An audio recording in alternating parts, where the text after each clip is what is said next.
Hey everyone, and welcome to The Explainer. Today we're diving into a masterclass on something that literally surrounds you every single day, yet it stays completely hidden right behind your drywall.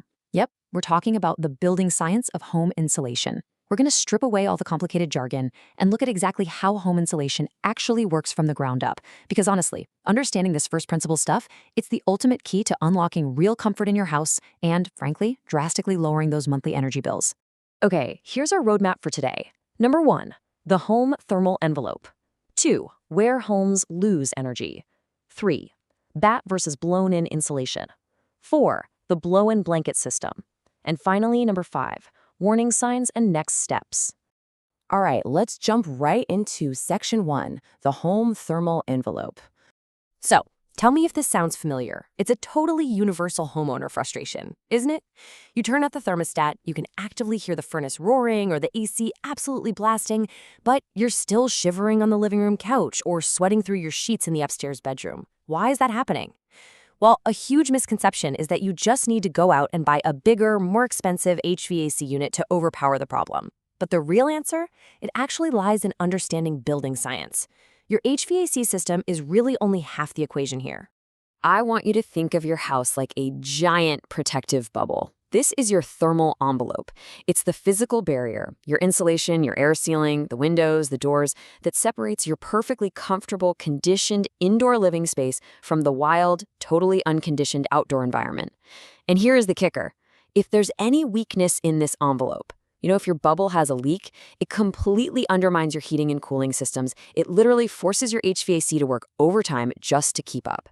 And this brings us to the absolute golden rule of heat transfer. Heat always seeks cold.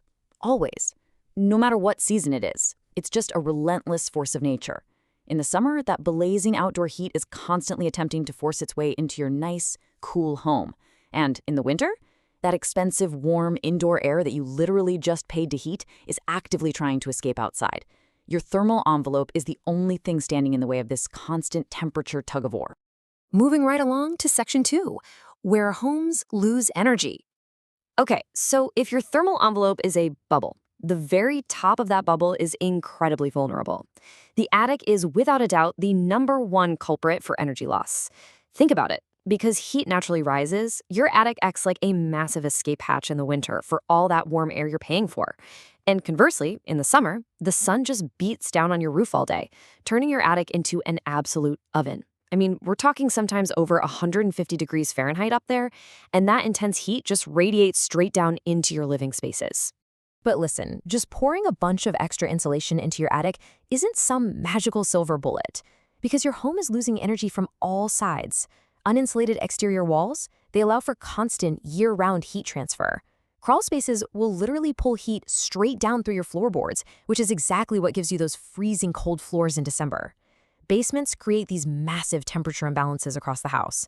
And attached garages act like huge thermal bridges, basically transferring the extreme summer or winter temperatures right through the shared walls and into your living room. If you leave these areas unaddressed, your whole envelope is compromised. All right, let's look at how we fix this in section 3, Batt versus blown-in insulation. First up, we have the traditional, classic standard, fiberglass batt insulation. You've definitely seen this stuff before. It looks like fluffy pink or yellow blankets. These are pre-cut sections manufactured to very standard dimensions. And look, batts are a reliable, decades-old solution. They are absolutely perfect for uniform, completely unobstructed spaces. So think new construction or a total gut remodel, where the wall cavities are wide open and built to standard sizes. Now, let's contrast that with blown-in fiberglass. Instead of a pre-cut blanket, this is a loose film material. It's actually pneumatically blown through a high-pressure hose directly into your attic or wall cavities. And the real beauty of blown-in insulation is how dynamic it is. It adapts perfectly to irregular spaces, it covers wide attic floors totally seamlessly, gets right into the tightest corners, and you can even blow it directly over older existing insulation to instantly upgrade a home's thermal resistance, all without tearing down your walls. But the real challenge, it all comes down to installation. Because let's face it, the inside of your walls is not a perfectly empty, neat little box. It's an obstacle course. It's full of electrical wires, plumbing pipes, and structural wood blocking. With Batt insulation, the installer has to manually cut and perfectly fit that fiberglass blanket around every single wire and pipe. And if it's not fitted absolutely perfectly, it leaves tiny gaps. Blown-in insulation, on the other hand, flows almost like a fluid. Those loose fibers naturally conform all the way around those complex obstacles, which pretty much minimizes any uninsulated voids. Remember, if air can bypass your insulation through a gap, your thermal envelope is compromised, no matter how fancy or expensive the insulation material itself is.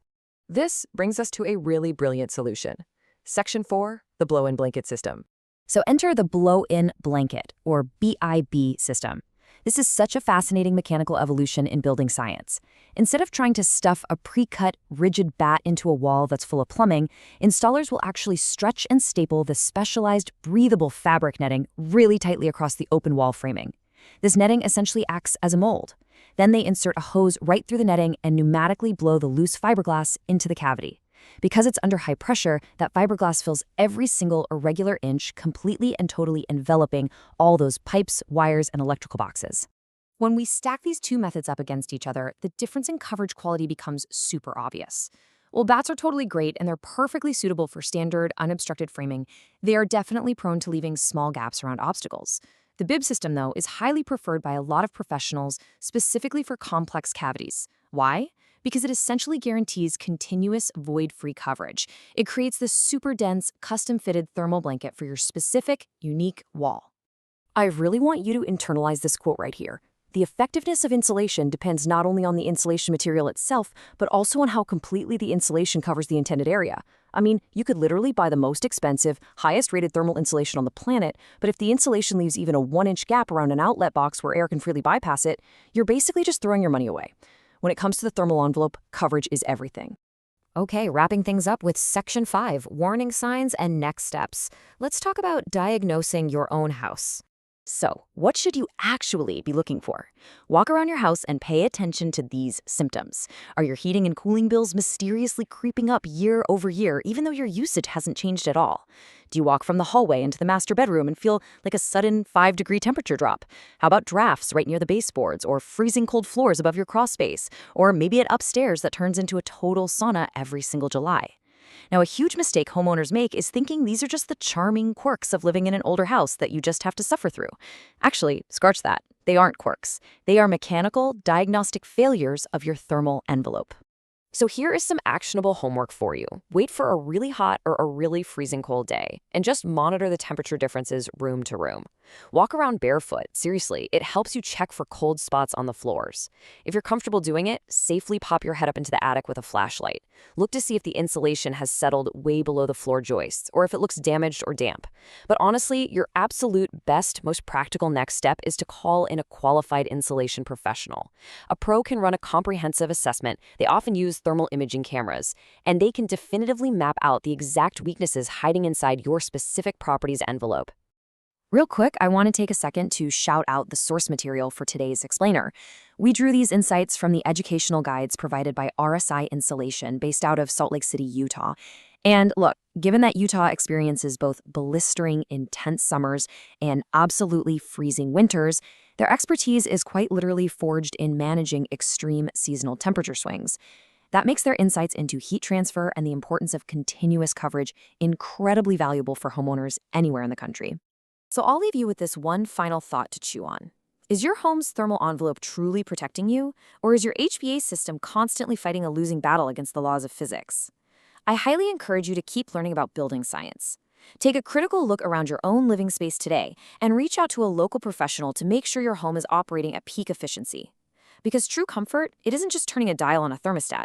It's all about having a brilliantly designed thermal envelope. Thanks so much for joining me on this explainer, and definitely keep learning.